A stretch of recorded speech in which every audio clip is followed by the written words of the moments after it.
Rocking star Yash ಅವರ ಈ ಆಲೋಚನೆಯೇ ಯಶ್ ಅವರನ್ನ ಇಲ್ಲಿಯವರೆಗೆ ಕರೆತಂದಿದೆ. ಎಸ್, ರಾಕಿಂಗ್ ಸ್ಟಾರ್ ಯಶ್ ಅವರ ಬಹುನಿರೀಕ್ಷಿತ ಟಾಕ್ಸಿಕ್ ಚಿತ್ರ ಮಾರ್ಚ್ 19ರಂದು ತೆರೆ ಕಾಣ್ತಾ ಇದೆ. ಟ್ರೈಲರ್ ಮಾರ್ಚ್ 8ರಂದು ಬಿಡುಗಡೆಯಾಗಲಿದೆ. ಪ್ರತಿ ಸಿನಿಮಾ ಹಿಂದಿನದಕ್ಕಿಂತ ಉತ್ತಮವಾಗಿರಬೇಕು ಎಂಬ ಯಶ್ ಅವರ ಯಶಸ್ಸಿನ ತಂತ್ರ ಈ ಚಿತ್ರದಲ್ಲೂ ಮುಂದುವರಿದಿದೆ. ಮಲಯಾಳಂ ನಿರ್ದೇಶಕಿ ಗೀತು ಮೋಹನ್ ದಾಸ್ ನಿರ್ದೇಶನದ ಈ ಚಿತ್ರ ಕೆಜಿಎಫ್ ಮೀರಿದ ಯಶಸ್ಸು ಕಾಣುವ ನಿರೀಕ್ಷೆ ಇದೆ. ರಾಕಿಂಗ್ ಸ್ಟಾರ್ ಯಶ್ ಟಾಕ್ಸಿಕ್ ಚಿತ್ರದ ಮೂಲಕ ಮಿಂಚಲು ಸಜ್ಜಾಗಿದ್ದಾರೆ. ಈ ಸಿನಿಮಾ ಮಾರ್ಚ್ 19ರಂದು ರಿಲೀಸ್ ಆಗ್ತಿದೆ. ಅದಕ್ಕೂ ಮೊದಲು ಅಂದರೆ ಮಾರ್ಚ್ 8ರಂದು ಸಿನಿಮಾದ ಟ್ರೈಲರ್ ರಿಲೀಸ್ ಆಗಲಿದೆ ಎಂಬ ಮಾಹಿತಿಯು ಲಭ್ಯವಾಗಿದೆ.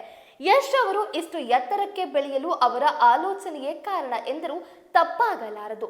ಅವರು ಈ ಬಗ್ಗೆ ಈ ಮೊದಲು ಮಾಹಿತಿ ನೀಡಿದ್ರು. ಈ ವಿಡಿಯೋನ ಈಗ ರೀಶೇರ್ ಮಾಡಲಾಗ್ತಿದೆ. ಯಶ್ ಅವರ ಒಂದು ಸಿನಿಮಾಗಿಂತ ಒಂದು ಸಿನಿಮಾನ ಉತ್ತಮವಾಗಿ ನೀಡುತ್ತಾ ಬಂದಿದ್ದಾರೆ. ಪ್ರತಿ ಬಾರಿಯೂ ಇದೇ ತಂತ್ರವನ್ನ ಅವರು ಅಳವಡಿಸಿಕೊಳ್ಳುತ್ತಾ ಬರ್ತಿದ್ದಾರೆ. ಯಶ್ ಅವರು ಈ ಬಾರಿಯೂ ಅದೇ ತಂತ್ರವನ್ನ ಅನುಸರಿಸಿಕೊಂಡು ಹೋಗಿದ್ದಾರೆ. ಇದು ಅವರ ಜೀವನದ ಮುಖ್ಯ ಗುರಿ ಕೂಡ ಹೌದು. ಈ ಮೊದಲು ಮಾತನಾಡಿರುವಂತಹ ಯಶ್ ಒಂದು ಸಿನಿಮಾಗಿಂತ ಮತ್ತೊಂದು ಸಿನಿಮಾ ಉತ್ತಮವಾಗಿರಬೇಕು ಅಂತ ಅಭಿಪ್ರಾಯ ತಿಳಿಸಿದ್ರು. ಅದರಂತೆಯೇ ಈಗ ಅವರ ಯಶಸ್ಸಿನ ಹಾದಿಯನ್ನ ಹಿಡಿದಿದ್ದಾರೆ. ಕಿರಾತಕ ಚಿತ್ರವನ್ನ ಗೂಗ್ಲಿ ರಾಜ ಹುಲಿ ಮರೆಸಿದವು ಎಂದೆಲ್ಲ ಅವರು ತಿಳಿಸಿದ್ರು. ಕೆಜಿಎಫ್ ಹಾಗೂ ಕೆಜಿಎಫ್ 2 ಚಿತ್ರ ಮೆರೆಸುವ ರೀತಿಯಲ್ಲಿ ಅವರು ಟಾಕ್ಸಿಕ್ ಮಾಡಿದ್ದಾರೆ ಎನ್ನಲಾಗ್ತಿದೆ. ಟಾಕ್ಸಿಕ್ ಚಿತ್ರಕ್ಕೆ ಮಲಯಾಳಂ ನಿರ್ದೇಶಕಿ ಗೀತು ಮೋಹನ್ ದಾಸ್ ಅವರ ನಿರ್ದೇಶನ ಇದೆ. ಗೀತು ಮೋಹನ್ ದಾಸ್ ಅವರು ಇನ್ನು ಕೆಲವೇ ಸಿನಿಮಾ ಮಾಡಿದ್ದಾರೆ.